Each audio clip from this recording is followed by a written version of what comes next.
What? Ho? What's this? What ho?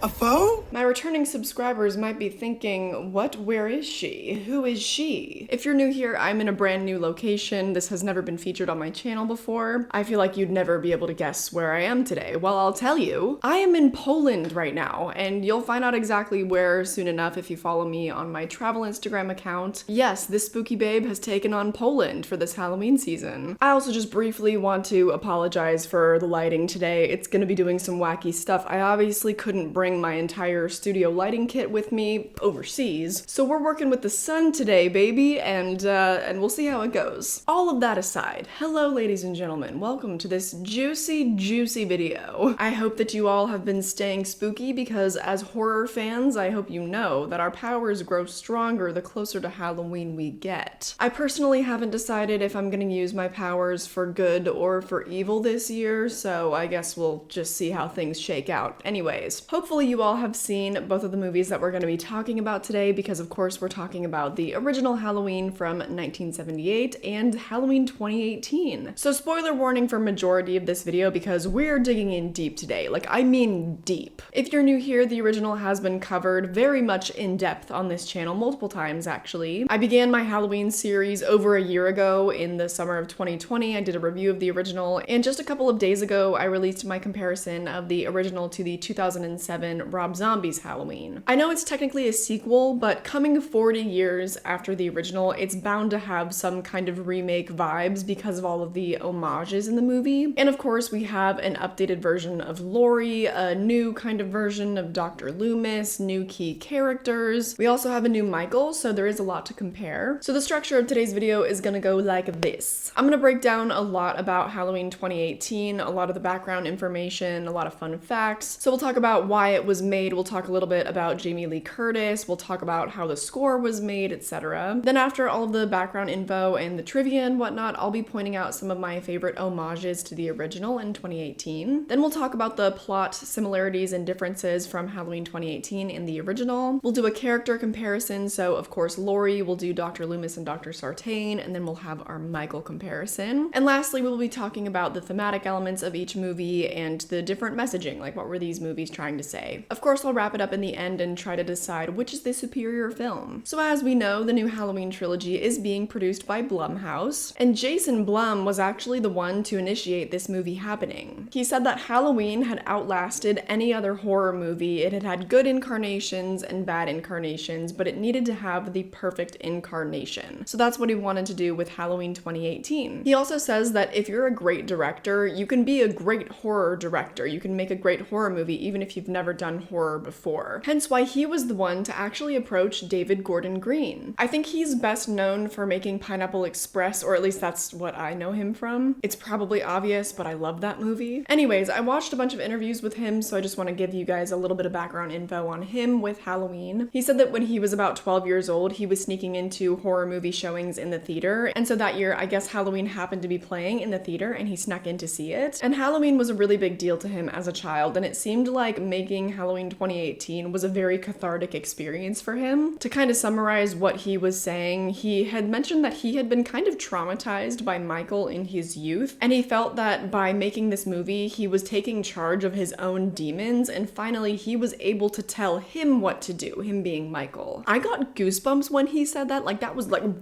Also, he seemed like the right director for the job because Jamie Lee Curtis said that he and John Carpenter created a very similar energy on set. They both allowed a lot of room for creativity, so it was more of a collaborative process rather than Greene just, more straightforwardly directing his vision. That sounds great to me, so David, if you're watching this, which I know you are, I would actually be fully willing to play Michael. I'm pretty tall, just throw that mask right on me. So don't hesitate to reach out, like if you need an understudy, if James gets sick or something, my business email, it's linked right down there. Anyway, let's discuss the conception of this movie. So this was co-written as well by Danny McBride, and Greene and McBride asked themselves more or less like, what if Michael had been captured at the end of Halloween 1? They also mentioned that they had to pitch this movie to one of their childhood idols, that being John Carpenter. So then they were talking a little bit about the pitch meeting, and David Gordon Green said that when they were in the meeting, John Carpenter's phone went off, and his ringtone was the Halloween theme, and he said in that moment he fully realized like just who he was talking to. And of course the meeting went well. John Carpenter had said he had never heard of anything like it before, and Jamie Lee Curtis said that she knew she was going to say yes on page 4 of the script. She said that she was very much into the idea of 3 strong women taking on an unstoppable force. So everyone that was interviewed to some extent did this movie because they were either scared of the original, it meant a lot to them, or because they just loved the project. This was just a very, very brief interview, but the girl that plays Vicky, her name is Virginia Gardner. She talked about how it was to be filming with somebody who was actually fully dressed as Michael coming at her with a knife, you know? And she just mentioned that it became incredibly real for her. One of my favorite behind the scenes moments that they had though was this interview that they did with Jamie Lee Curtis, who they deem as the original Scream Queen. Something I didn't know that she mentioned was that she was actually going to become a police officer before she actually wanted to be an actress. So that's wild. And then there were some other actors that chipped in and they talked about what it was like to work with her on set. And it just seems like it was a magical experience. There was also some B-roll that they then showed of her speaking with Greene on the set. It was right before the scene where Michael is trying to burst through the door and she like has her gun and shoots his hand off, you know that moment? And she really commands the set. Like I know she's been doing this for 45 plus years or whatever, and she's a professional, so this is obvious, but like she knows what she's doing. Her confidence is so hot. Like I wish I could be there to witness it. Even John Carpenter then went on about her duality. He said that she was the perfect girl for him 40 years ago, and now she is the perfect woman to be in David Gordon Green's trilogy. I think, again, that is beautiful. Then, oh my gosh, now is time to get into how they made the score for this movie. There were only 3 men making this score, one being Daniel Davies, and then John Carpenter himself and John Carpenter's son. His son said that whenever somebody figured out who his dad was, they would always make him play the Halloween theme, so he's basically just been playing that his entire life. Could you imagine? I mean, okay, God, I should say his actual name. His name is Cody Carpenter. He's not just John Carpenter's son. So for the score of Halloween 2018, obviously the original was their inspiration, but Carpenter said that with this movie, it was 3 times the score, because now they had all this new fancy equipment, and so they could produce all these new unique sounds. Also, the reason why the original score is so special is apparently because he knows something called 5/4 time. I guess that's not commonly used. I don't know. I mean, I learned how to play piano from age 6 to age 14, so don't color me a musical genius. I don't really know what 5/4 time means. Apparently it's pretty special though, and I think that's evident with how amazing the Halloween score is. But for Halloween 2018, they basically said that they would just jam for like 5 hours straight, and they did this for several days, and that's how the score was born. Just jamming. Nothing but vibes. My personal favorite part of the score is the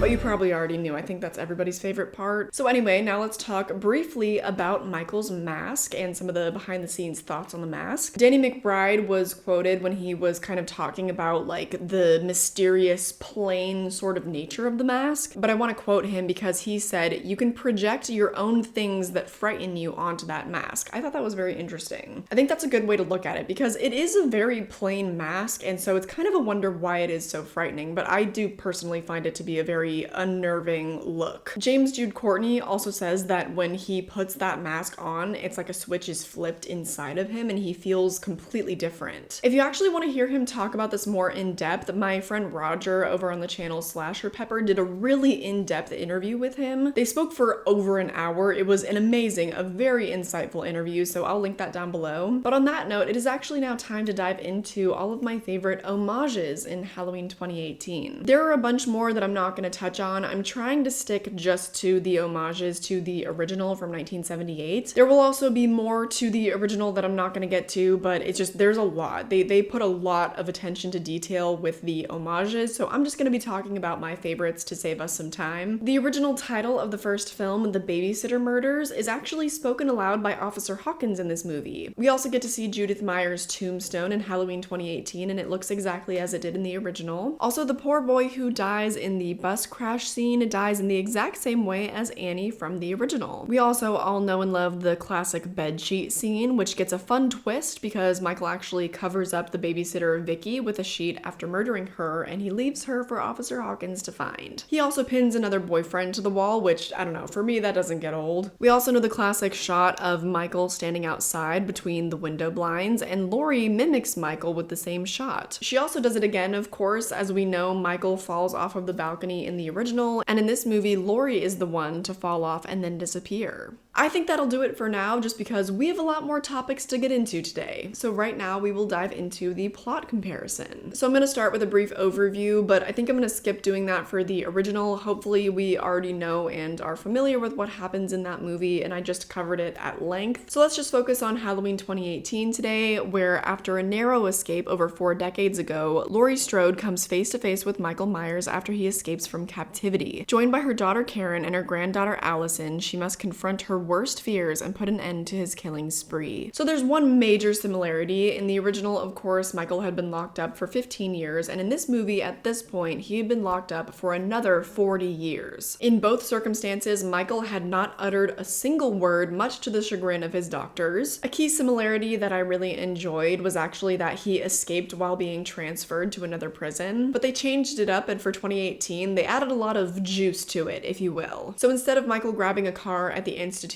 gates, he actually made it a ways away from the institution, and he made it off of a bus. I think that provided a really cool set location. I also love the mysterious woods by the road and how open the space was, as well as how all the other inmates were sort of just milling about. It creates a very tense atmosphere. Another thing I love about that set too is how it feels like it could take place pretty much anywhere. Certainly anywhere in North America, but also anywhere else in the world that gets a decent average rainfall. So it's one of those horror movie moments that might just stick with you in your daily life. Like, you know how whenever you go to the beach, you think of Jaws and you think of the shark? Well, now whenever I'm driving down a wooded highway, I can't help but think of this scene. But anyways, along with the plot, we have the obvious differences, like Laurie is much older now and she is living with PTSD and she's living in fear alone. We are also following her granddaughter Allison, and it's sort of the birth of the torch being passed on. In the end, we also think that there is somewhat of a definitive death for Michael, only for there to be a sort of surprise, he's not really there type of a moment. There's of course a lot more plot to get into, but I'll actually be getting more into that when I talk about some of the different characters, and I'm actually doing that right now. So let's start talking about the characters. I'm actually going to work my way up from small to big, so we're starting with the side characters. We have some similarities with the original and this movie when we're talking about the teen protagonists. I think they're all super likable, except for this guy. I just never enjoyed his screen presence. Like, I could not deal with him. And I really loved their dialogue. There was also kind of a subtle homage when they're just walking down the street, because that happens in Halloween movies. The teens just walk around town, you know? But I was 19 when this movie came out, and I was like, yeah, this is how me and my friends would talk and how people I know would dress. This is actually really decent representation for my generation. If you were here for my last video comparing the original to the remake, you would know I felt the complete opposite about Rob Zombie's teenage characters. But moving on, some new and noteworthy characters would definitely be, of course, Allison and her mother Karen, the granddaughter and the daughter of Laurie Strode, respectively. I wasn't really a fan of Karen, to be honest, but you do get more into her character because as her arc goes on, you learn more about her upbringing, her childhood, you know, and it sounded really rough. So I wasn't a fan of her at first because it just seemed like she was so hard on her mom, on Laurie, but then things start to add up. But Allison, just right off the bat, I think she is super likable and super worth rooting for. There isn't anything that's super outstanding about her character, but the one thing though is that she's very strong-willed. So she was actually my favorite character from Halloween 2018. We could talk about Cameron, but I just don't think that his character ultimately matters that much, or I don't know, he doesn't really matter much to me. So let's move on to the infamous Dr. Sartain. I say infamous because a lot of people were not happy with his character. His obsession with Michael leads to him just absolutely cracking. He just does the most bizarre and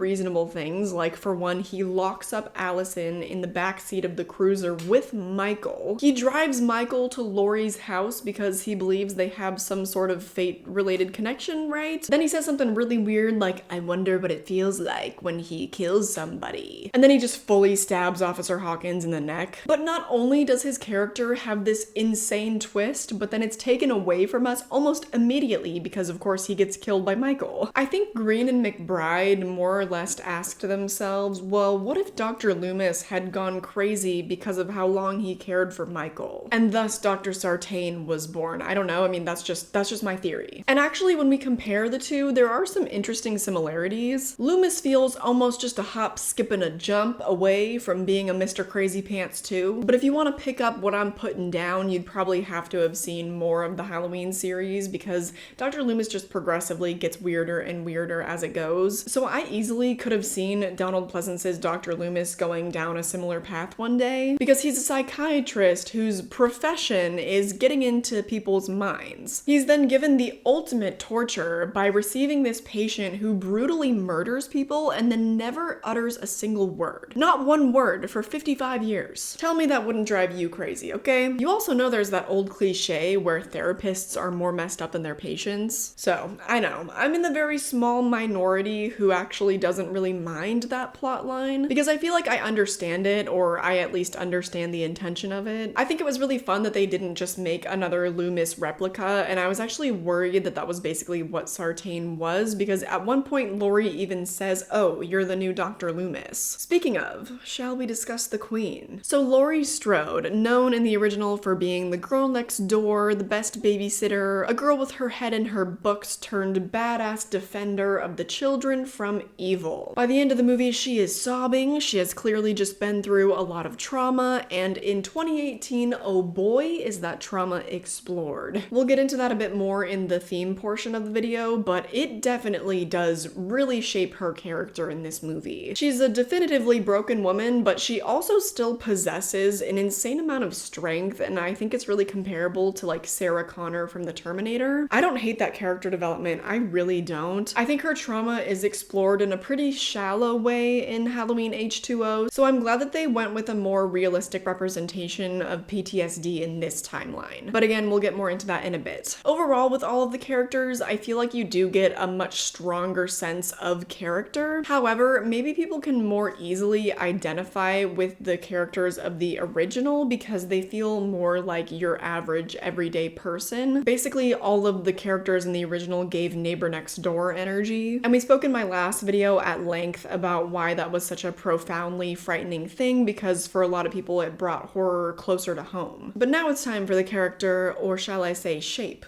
that you've been waiting for. Let us discuss Michael Myers. We also talked a lot recently, again in my latest video, about the original Michael Myers, played by Nick Castle. I'll link that down below because today I am focusing much more on James Jude Courtney and what he brought to the table. First, we can briefly discuss the mask. It looks amazing, end of story. It's like perfectly aged and ripened and dirty. I love it. Now, James Jude Courtney. I believe that when I ranked all of the different Michael Myers about a year ago, I did place him at number 1 because this movie changed the game for me. Not only does he possess the grace of Nick Castle, but he also possesses the sheer brutality of the likes of like George P. Wilbur from Halloween 4 or like Tyler Mane from Rob Zombie's Halloween. What a lethal combination. Oh my god, I love this man. There's even a slight pinch, just a pinch of some robotic kind of movements in there as well, which I think helps to exemplify just how emotionless he is. It's just mwah. I know that Nick Castle is the OG Michael Myers, so he is the Michael, but I feel like Courtney has kind of realized the full potential, if you know what I mean. Especially if you've seen that man in Halloween Kills. I mean, sheesh. He's my favorite Michael, and I hope that that's not a hot take because I feel like that man just deserves the recognition. It makes all of Laurie's trauma feel extremely warranted. Speaking of, it's actually time to get into the theme portion of the video. So they represent Laurie's trauma in a lot of different ways. The whole movie is actually centered around it and how it's affected her family. I think it's so appropriate too for a movie that's coming 40 years after the original, so like what better time to explore generational trauma? Especially when you have have this actress, Jamie Lee Curtis, who is so willing to come back to the role because she just feels this depth of gratitude to Laurie. You know, she is the character that's responsible for her career taking off, and I love that she loves her, you know? So how do they exemplify her mental turmoil? So first of all, we have her house, we have her shooting range, then you also have her inability to socialize even with family, and it's all due to her obsession with Michael and her PTSD. I think the scene at the dinner table best exemplifies her sickness, and so I kind of want to break that scene down a bit more. So the family is out to celebrate Allison for some kind of academic achievement, I believe. It's an important night. She also wants her grandma to meet Cameron for the first time, her boyfriend. So Laurie is late, but she does come. It's very clear that she wants to be there for her family, but then immediately upon arrival, she's unable to sit down. She's so wired that she grabs a glass of wine from the table and she starts to cry. So what we can gather from that is that even on important occasions, she can't be there for her family emotionally because they always need to tend to her. She can't even keep it together in front of Cameron, which hopefully we can agree that it's one thing to break down in front of your family, but it's another thing entirely to break down in front of a complete stranger that you're trying to make a good impression on. You can unpack a lot from that scene, but I feel like you get the idea. This generational trauma has caused so much division in the family because Laurie just wants to get everyone on board with her. Karen just wants to move on with her life, and she wants to spare her daughter Allison from all of the antics. And then we have Allison, who just wants desperately to connect with her grandmother. So they're all extremely divided, but then by the end of the movie, when they have to confront Michael, they all share a common goal and they come together. I think it's so beautiful. If you couldn't tell, I have a lot of respect for this movie. I love this movie. Even where this movie gets pretty clumsy with some of the misplaced humor and stuff like that, I give it a break because it is Greene and McBride's first horror movie, and you can tell they just really want to do Halloween justice and they want to make it a really meaningful experience. In terms of comparing the themes, I don't know if there's really much of a sense in doing that because this movie thematically is more or less just an extension of the first. A lot of people certainly weren't traumatized by the original, but there is a reason that collectively we all still talk about it. But by exploring Laurie's PTSD and her generational trauma, we also kind of explore the generational fear that we have as an audience. That's why I don't see too much sense in doing a more overall comparison of the two right now. Halloween 2018 just feels like a very natural progression of the story, especially for Laurie. So it's not really a matter of which do I prefer, you know? Overall, I think that some of the faults of the movie hold it back from truly living up to the original. So I'll always hold a bigger place in my heart for the original, but I do think that it is a worthy sequel. Maybe if you hate Halloween 2018, hopefully I've just maybe given you a new perspective. If not, then at the very least, I hope that you enjoyed watching the video. If you're still here, a thumbs up would mean the world to me. If you hit that subscribe button, if you click the notification bell, you'll never miss a new upload from me. Stay tuned for my Halloween special. I will be comparing Halloween 2 from 1981 to Halloween Kills. Hope you're very excited. I know that I am. But other than that, enjoy your spooky season powers and